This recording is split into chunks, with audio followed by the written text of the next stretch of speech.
Today is going to be watercolor effects with markers.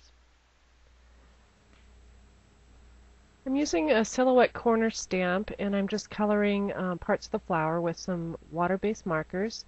These are by Sukaneko, and you can use any water-based marker that is not a permanent marker or anything that's not for fabric. So what I'm doing is just coloring the stems. I've kind of skipped forward because it would be a really boring process to show you. But now I'm just finishing up coloring some of my flowers in. And what's wonderful about this technique is that if the phone were to ring or you get distracted with something else, it's okay just to let this sit. So I'm just making sure that I have all of my areas covered. I see I missed a stem. And I'm working with the palette of blues, purples, and greens. It's one of my favorite color palettes for flowers. Checking to make sure everything's good.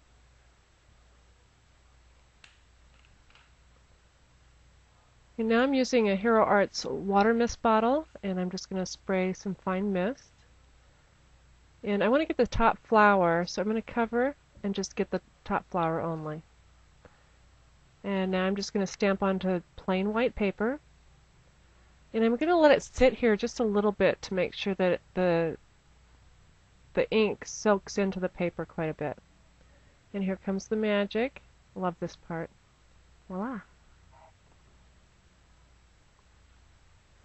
Very easy, and it makes watercolor effects with wonderful flowers.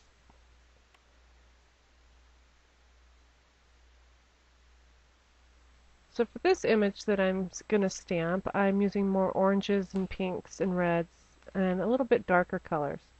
My stems I always use about 2 colors of green because in nature leaves and stems are not one color, so I try to get a variation. I'm going to move everything away. I'm going to sit back a little bit further because I have some strong colors and I don't want them to bleed. So I'm misting again, about 3 or 4 times, and I'm going to get this top flower. There we go. You can see the stamp is wet. And I'll go ahead and stamp onto my paper. I'm going to make sure you get all the corners. And there we go. Nice summer flowers.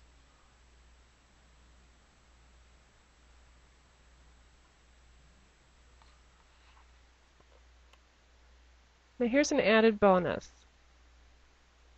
I didn't clean the stamp in between the last card that I did and this one. I've just remisted with water. And I'll stamp again. And now I get a lighter shade of the one that I'm showing you. So you have kind of a summer and you have a spring. So here's the cards that I finished up. Very bright and vibrant. And then I cut a circle, a little bit softer color. Thank you for joining me, and I hope you go out and create. Thanks.